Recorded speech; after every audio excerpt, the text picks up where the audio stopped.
A porta abriu-se e entrou o homem muito rico. Mal entrou, viu o bloco de papel que estava em cima da mesa. Leu o que lá estava escrito. Ficou furioso, porque era muito avarento, e exclamou: "Que grande atrevimento!" Depois viu que a bailarina tinha sido mudada de sítio. Ficou outra vez furioso e exclamou: "Oh!" Tocou a campainha e apareceu o mordomo. "Chama imediatamente os criados todos", disse o homem muito rico. Daí a um instante entraram os criados todos. Puseram-se em bicha em frente da porta. O homem muito rico voltou-se para eles, virando as costas à mesa onde estava o papel e à cômoda onde estava a bailarina, e disse: "Passaram-se nesta casa duas coisas escandalosas. Ai de quem as fez! Quero que o culpado se acuse. Quero saber quem é que escreveu sentenças no papel e quem é que mudou a bailarina de sítio." Os criados estavam assustadíssimos. Oriana, ouvindo este discurso, ficou muito aflita com o que tinha feito. Num abrir e fechar de olhos, tocou com a sua varinha de condão no bloco, fazendo desaparecer o que lá estava escrito, e tocou na bailarina, fazendo-a voar para cima da prateleira. O homem muito rico pegou no bloco, virou-o para os criados e disse: "Quem escreveu isto?" Os criados viram uma folha em branco e responderam: "No bloco não está nada escrito." O homem muito rico pensou que estava a sonhar. Não sabia o que é que havia de dizer, nem sabia que cena é que havia de fazer. Tossiu e disse com uma voz muito severa: "Quem é que tirou a bailarina da prateleira?" Mas olhou para a prateleira e viu que a bailarina já lá estava outra vez. Pensou que estava doido. Ficou outra vez furioso e muito envergonhado com a figura que estava a fazer. Não sabia o que é que havia de explicar aos criados. Tornou a tossir e disse: "Eu estava a fazer uma experiência, já se podem ir embora." Os criados foram-se embora e o homem muito rico sentou-se numa cadeira e começou a falar sozinho. "Isto foi uma partida, mas foi tão bem feita que eu não percebi nada. Foi com certeza a criada da sala. A estas horas estão todos na cozinha a rir-se de mim. Tenho que despedir a criada da sala." Oriana estava aterrada. Que caso horrível, pensava ela. Aqui tudo dá mau resultado. Não consegui ajudar ninguém. Enquanto pensava isto, espreitou por cima do biombo. O homem muito rico estava sentado de costas para ela e Oriana viu que ele era careca como um ovo. Então ficou cheia de pena. Resolveu pôr-lhe cabelo. Tocou-lhe com a sua varinha de condão na careca e imediatamente a careca se cobriu de milhares de cabelinhos muito curtos. O homem muito rico sentiu comichão na cabeça. Foi ao espelho ver o que era e viu que tinha a cabeça cheia de cabelo novo a nascer. Primeiro não acreditou no que viu. Esteve um instante de boca aberta, sem poder falar. Depois gritou: "Cabelo! Cabelo! Cabelo!" Quando acabou de gritar, disse: "Por que será que me cresceu cabelo? Há tantos anos que eu era careca e experimentei tantos remédios que nunca, até hoje, tinham dado resultado." Ficou um instante calado e de repente bateu com a mão na testa, exclamando: "Já sei, já descobri o que foi. Foi aquela viúva que me veio pedir um emprego para o filho. Ela começou a falar da sua pobreza e eu comecei a falar da minha falta de cabelo. Ela disse: 'Não tenho dinheiro nenhum.' E eu respondi: 'Não tenho cabelo nenhum.' E ela então disse-me que me ia mandar um remédio que fazia crescer o cabelo. E no dia seguinte mandou-me um frasco com o remédio dentro. Eu pus o remédio e nasceu o cabelo. Tenho de lhe agradecer. Tenho de lhe arranjar um emprego para o filho. Vai ser já." E o homem muito rico, muito excitado, pegou no telefone e marcou um número. Foi a viúva que veio ao telefone. Disseram-se bons dias e depois o homem muito rico disse: "Minha senhora, estou desvairado e louco de gratidão. Ajoelho-me aos seus pés e beijo as suas mãos. Imagino que já tenho cabelo. Se calhar até vou ter caracóis. E até me parece que o cabelo que me está a nascer é loiro. Os grandes ideais da minha vida foram sempre ser rico e ser loiro. Até aqui só tinha conseguido ser rico. Agora, graças a si, vou ser loiro, loiro, loiro. Quero lhe agradecer, quero falar com o seu filho. O filho da viúva veio ao telefone e o homem muito rico disse-lhe: tenho um lugar para si, um lugar magnífico, perfeito, ideal. Basta lá ir 2 vezes por semana e ganha 30 contos por mês. Não tem nada que fazer, é um lugar importantíssimo. Tinham-me oferecido a mim, era para mim, mas agora é para si. Ouvindo isto, Oriana pensou: até que enfim, consegui fazer qualquer coisa nesta casa. Já me posso ir embora. Uf! E saiu pela janela. O peixe. Cá fora, a tarde estava maravilhosa e fresca. A brisa dançava com as ervas dos campos. Ouviam-se pássaros a cantar. O ar parecia cheio de poeira e de oiro. Oriana foi pela floresta fora, correndo, dançando e voando, até chegar ao pé do rio. Era um rio pequenino e transparente, quase um regato. E nas suas margens cresciam trevos, papoilas e margaridas. Oriana sentou-se entre as ervas e as flores a ver correr a água e ouviu uma voz que a chamava: Oriana, Oriana. A fada voltou-se e viu um peixe a saltar na areia. Salva-me, Oriana, gritava o peixe. Dei um salto atrás de uma mosca e caí para fora do rio. Oriana agarrou no peixe e tornou a pô-lo na água. Obrigado, muito obrigado, disse o peixe, fazendo muitas mesuras. Salvaste-me a vida e a vida de um peixe é uma vida deliciosa. Muito obrigado. Obrigado, Oriana. Se precisares de alguma coisa de mim, lembra-te que eu estou sempre às tuas ordens. Obrigada, disse Oriana. Agora não preciso de nada. Lembra-te da minha promessa. Nunca esquecerei que te devo a vida. Pede-me tudo quanto quiseres. Sem ti eu morreria miseravelmente asfixiado entre os trevos e as margaridas. A minha gratidão é eterna. Obrigada, disse a fada. Boa tarde, Oriana. Agora tenho de me ir embora, mas quando quiseres, vem ao rio e chama por mim. E com muitas mesuras, o peixe despediu-se da fada. Oriana ficou a olhar para o peixe muito divertida, porque era um peixe muito pequenino, mas com um ar muito importante. E quando assim estava a olhar para o peixe, viu a sua cara refletida na água. O reflexo subiu do fundo do regato e veio ao seu encontro com um sorriso na boca encarnada. E Oriana viu os seus olhos azuis como safiras, os seus cabelos loiros como as searas, a sua pele branca como lírios e as suas asas cor do ar, claras e brilhantes.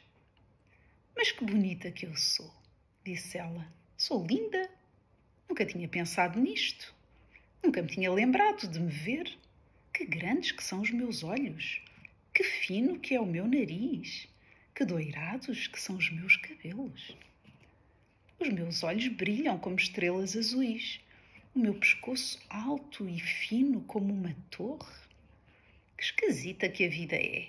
Se não fosse este peixe que saltou para fora da água para apanhar uma mosca, eu nunca me teria visto. As árvores, os animais e as flores viam-me e sabiam como eu sou bonita. Só eu nunca me via. Oriana estava maravilhada com a sua descoberta. Debruçada sobre a água, não se cansava de se ver. As horas passavam e ela continuava conversando com a sua imagem. Até que o sol se pôs, veio a noite e o rio escureceu. Oriana deixou de ver o seu reflexo, levantou-se e ficou algum tempo imóvel a cismar. Depois olhou à sua volta e disse: chegou a noite, como o tempo passou depressa. Então lembrou-se de que era a hora de ir visitar o seu amigo poeta, porque a única pessoa crescida a quem Oriana podia aparecer era ao poeta. Porque ele era diferente das outras pessoas crescidas. O poeta morava no fundo da floresta, numa torre muito alta e muito antiga, coberta de eras, de glicínias e de roseiras. Oriana voou sobre as árvores através do primeiro azul da noite. A porta da torre estava aberta, mas Oriana entrou pela janela, com a brisa.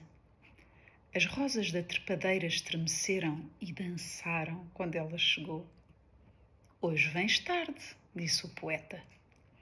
Estive debruçada sobre o rio a ver o meu reflexo. Respondeu Oriana. Demorei-me, porque fiquei encantada com a minha beleza. Oriana, pediu o poeta, encanta a noite.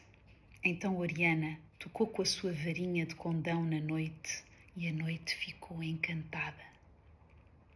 E o poeta disse-lhe: o que tu me trazes é muito mais do que beleza. No mundo há muitas meninas bonitas, mas só tu é que podes encantar a noite, porque és uma fada. Então Oriana sentou-se na beira da janela e contou as histórias maravilhosas dos cavalos do vento, da caverna dos dragões e dos anéis de Saturno.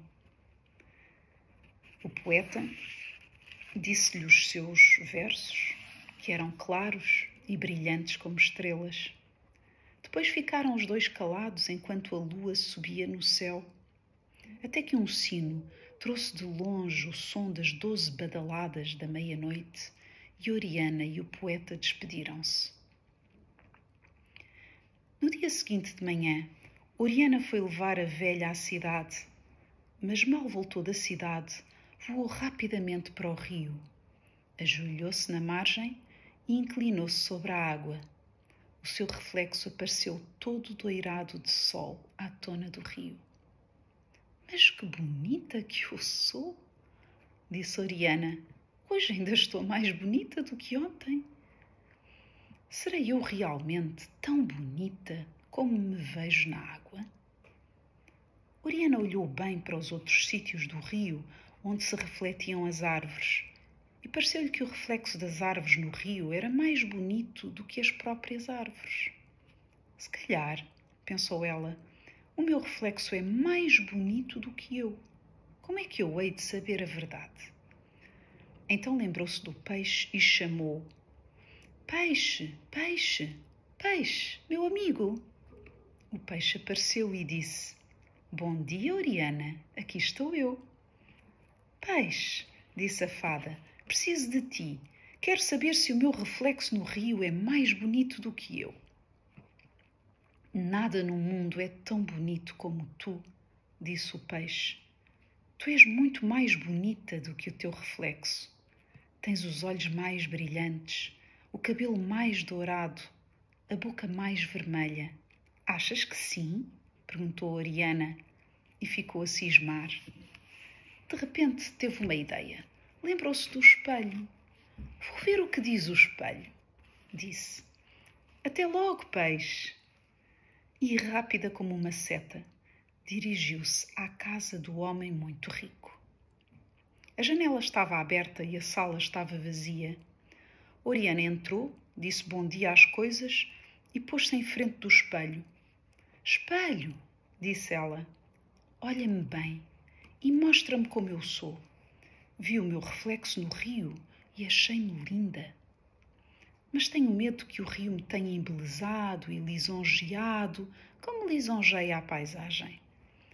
Mostra-me bem como eu sou, para eu ver se o peixe disse a verdade e se eu sou ainda mais bonita do que o meu reflexo no rio. Oriana, disse o espelho, sou, como já sabes, um espelho antiquíssimo. Há séculos que todas as meninas bonitas se põem em frente de mim para ver como são e todas querem saber se haverá no mundo alguém mais bonito do que elas. Vê-te bem, és muito bonita, mas há uma coisa muito mais bonita do que tu. O que é? Perguntou Oriana ansiosamente.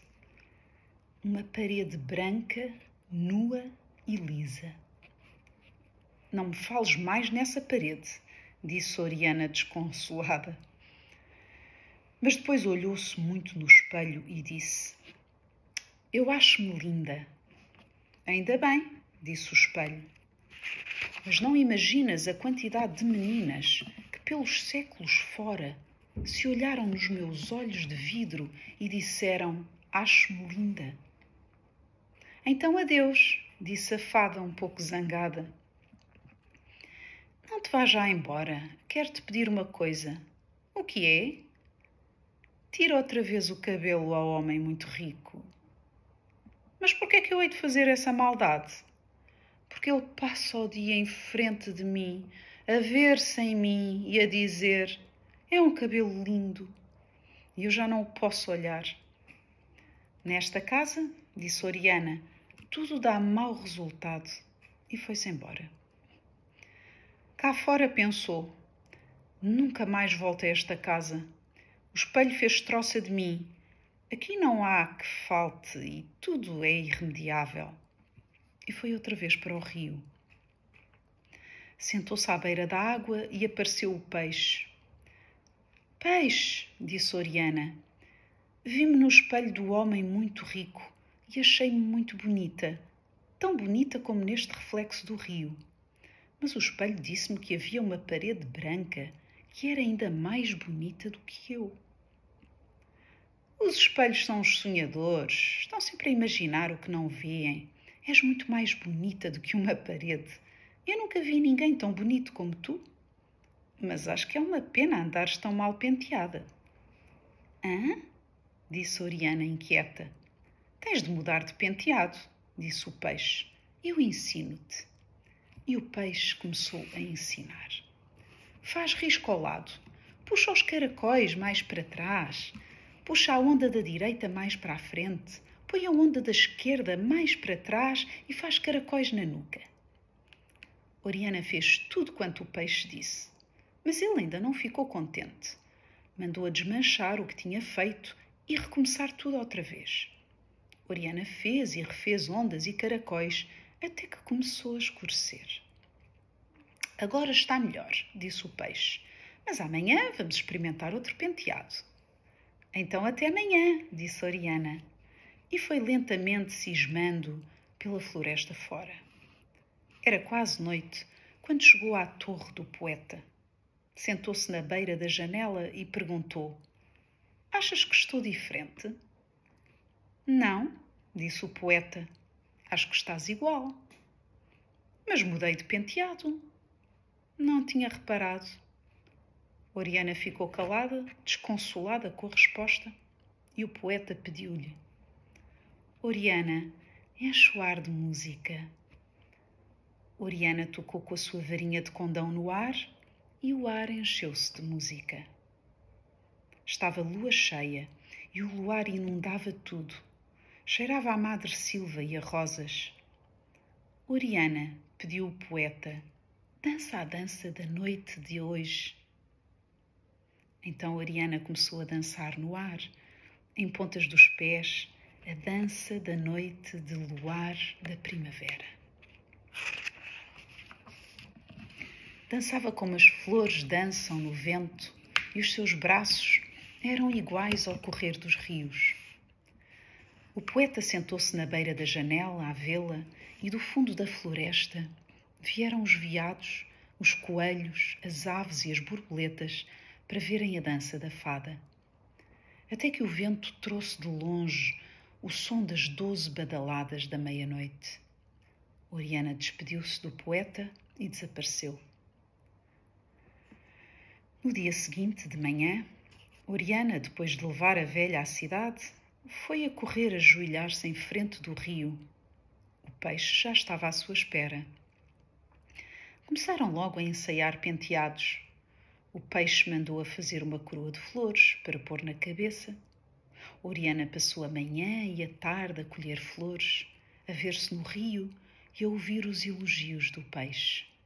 Esqueceu-se de ir à casa do moleiro e à casa do lenhador. Esqueceu-se de tomar conta dos animais. Esqueceu-se de regar as flores. Mas à noite foi visitar o poeta. E daí em diante, Oriana foi abandonando um por um todos os homens, animais e plantas que viviam na floresta. Um dia, abandonou também o poeta. Foi porque uma tarde o peixe lhe disse: vista à luz do sol és linda, mas de noite, vista à luz de uma chama, deves ser ainda mais bonita. E nessa noite, em vez de ir visitar o poeta, encheu a margem do rio com pirilampos e fogos fátuos e passou a noite inteira a ver-se na água. Foi uma noite maravilhosa. Parecia uma festa extraordinária e fantástica no meio do silêncio e da escuridão da floresta. Os fogos fátuos e os pirilampos eram iguais a estrelas pequeninas e Oriana via-se na água rodeada de luzes, de chamas e de sombras, com os seus olhos brilhantes, os seus cabelos luminosos, a sua coroa de lírios e as suas asas transparentes. E daí em diante, nunca mais foi ver o poeta. Esqueceu-se de todos os seus amigos. A única pessoa que ela continuava a visitar era a velha, porque sentia imensa pena quando a ouvia dizer que em tempos idos tinha sido nova e linda e agora era velha, enrugada e feia. Por isso, todas as manhãs lhe acendia o lume, lhe punha leite na caneca, café na lata, açúcar no açucareiro, pão com manteiga na gaveta e depois a guiava ao longo do caminho da cidade para que ela não caísse nos abismos. Mas mal voltava da cidade com a velha, ia rapidamente para o rio, mirar a sua beleza e ouvir os elogios do seu admirador peixe. E durante a primavera, Oriana enfeitou-se com coroas e colares feitos de madressilva, margaridas, narcisos, flor de laranjeira, papoilas. Depois, no verão, Oriana enfeitou-se com cravos, rosas e lírios. E no outono, enfeitou-se com folhas vermelhas de vinha, com dálias e crisântemos. Mas quando chegou o inverno, só havia violetas. E ao fim de algum tempo o peixe disse: eu acho que o roxo das violetas diz muito bem com o branco da tua pele e o loiro do teu cabelo. Em todo o caso, há já dias e dias que não mudas de enfeites. Acho que devias variar. Como é que eu hei de variar? Respondeu Oriana. Agora é inverno e não há outras flores na floresta. O peixe pensou um bocado e disse: podias enfeitar-te com pérolas. Mas onde é que eu hei de ir buscar pérolas? Espera um instante, pediu-lhe o peixe. E passado algum tempo voltou com um anel que deu à fada. Toma este anel.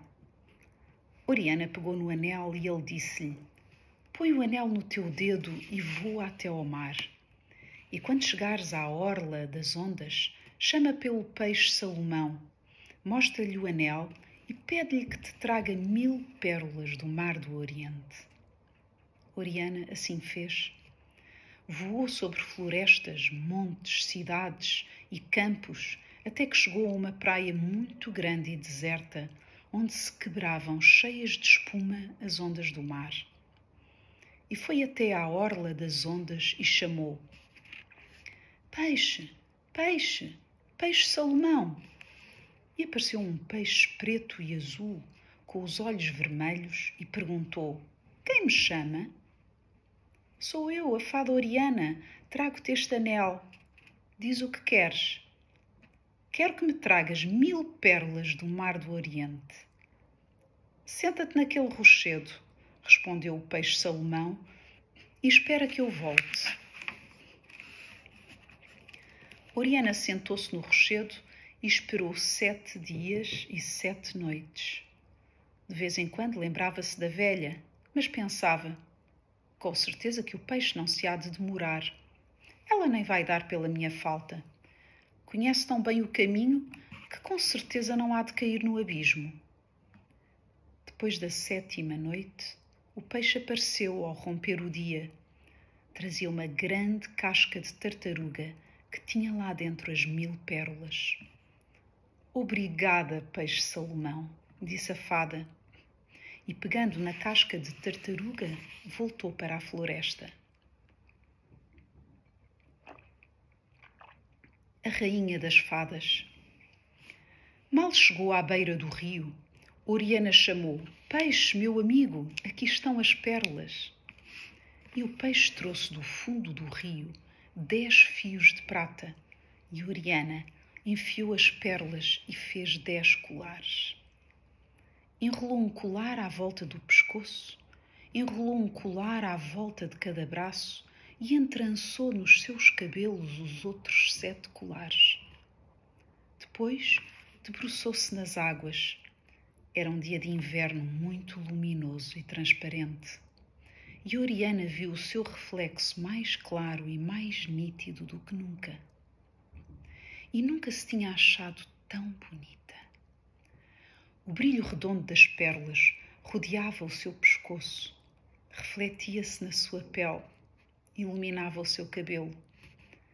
Nunca, nunca vi nada tão bonito, exclamava ela. Pareces a rainha do mar, a princesa da lua, a deusa das pérolas, disse o peixe. Nunca mais me vou embora da margem do rio, disse Oriana. Quero passar o resto da minha vida a olhar para mim. Mas de repente Oriana calou-se, porque viu no ar um silêncio. E nesse silêncio levantou-se uma voz alta, direita e severa que chamou: Oriana! Oriana estremeceu e voltou-se. Ao seu lado, em pé no ar, estava a rainha das fadas. E a voz alta, direita e severa, tornou a falar: Oriana, o que é que estavas a fazer? Oriana, pálida, respondeu: Estava a olhar para mim. E a tua promessa? Oriana baixou a cabeça e não respondeu. Oriana, disse a voz, faltaste à tua promessa e abandonaste a floresta. Abandonaste os homens e os animais e as plantas. As crianças tiveram medo e tu não as consolaste. Os pobres tiveram fome e tu não lhes deste comida. Os pássaros caíram do ninho e tu não os apanhaste. O poeta esperou por ti até às 12 badaladas da meia-noite e tu não apareceste. Abandonaste o lenhador, o moleiro, o poeta. Por fim, até abandonaste a velha. Não cumpriste a tua promessa. Durante uma primavera, um verão e um outono, passaste os dias e as noites debruçada sobre um rio, a ouvir os elogios de um peixe apaixonado por ti. Por isso, Oriana, deixarás de ter asas e perderás a tua varinha de condão. E dizendo isto, a rainha das fadas fez no ar um gesto com a sua mão. E no mesmo instante, assim como as folhas das árvores no outono caem dos ramos, assim Oriana viu as suas asas caírem dos seus ombros e ficarem de repente secas e mortas, como 2 papéis velhos. E o vento passou e levou-as pelo ar. Oriana correu atrás delas, mas já não podia voar, e as asas desapareceram. E viu a sua varinha de condão partir-se aos bocados e desfazer-se em poeira que caiu no chão. E Oriana quis apanhar a poeira e ajoelhou-se no chão. Mas a poeira já estava misturada com a terra e as mãos de Oriana só conseguiam apanhar terra. E a voz alta, direita e severa tornou a chamar: Oriana! Oriana levantou-se e, com a cara coberta de lágrimas e as mãos cheias de terra, pediu à rainha das fadas: dá-me outra vez as minhas asas, dá-me outra vez a minha varinha de condão, perdoa-me a minha vaidade. Eu sei que faltei à minha promessa, sei que abandonei os homens, os animais e as plantas da floresta. O peixe encheu-me de vaidade com os seus elogios. Olhei tanto para mim que me esqueci de tudo. Mas dá-me outra vez as minhas asas. Eu quero voltar a ser como dantes. Quero voltar a ajudar os homens, os animais e as plantas. Mas sem varinha de condão e sem asas eu não posso ser uma fada. Preciso das asas para voar ao encontro de quem me chama. Preciso da varinha de condão para poder ajudar os que precisam de mim. Mas a voz alta, direita e severa da rainha das fadas respondeu-lhe: vai pela floresta fora e vê o mal que fizeste. Vê o que aconteceu aos homens, aos animais e às plantas que tu abandonaste. A olhar para ti, esqueceste-te dos outros. Só tornarás a ter asas quando tiveres desfeito todo o mal que fizeste. Só tornarás a ter asas quando te esqueceres de ti e pensares nos outros. E mal acabou de dizer estas palavras, a rainha das fadas desapareceu. E Oriana ficou sozinha à beira do rio, com a cara cheia de lágrimas e as mãos cheias de terra. E ajoelhou-se ao pé do rio para lavar as mãos. Mas quando viu na água a sua imagem sem asas, começou a chorar e a dizer: asas, asas, ai, minhas asas! Que feio que é uma fada sem asas! Que ridículo que é uma fada sem asas! Ninguém vai acreditar que sou uma fada. Vão julgar que sou só uma menina bonita. Mas eu não quero ser uma menina bonita, quero ser uma fada. Oriana sentia-se muito triste e muito sozinha. Lembrou-se do peixe e pensou: vou pedir ao peixe que me ajude. Ele é que teve a culpa disto tudo. E pôs-se a chamar: peixe, peixe, meu amigo. Mas o peixe não apareceu. Peixe, peixe, vem-me consolar. Vem ver como estou triste. Olha o que me aconteceu. Mas o peixe não apareceu. Deve ter fugido para longe, pensou Oriana. Vou esperar que ele volte. E esperou, esperou, sentada à beira do rio. Mas passaram muitas horas e o peixe não apareceu. Que mau amigo, pensou Oriana. Estou triste e ele não me vem consolar. Então Oriana lembrou-se dos amigos antigos que ela tinha abandonado e lembrou-se de que a rainha das fadas lhe dissera: vai ver o que aconteceu aos homens, aos animais e às plantas que tu abandonaste. E levantando-se, limpou as suas lágrimas e começou a percorrer a floresta. E fazemos aqui um intervalo para seguirmos para a terceira parte.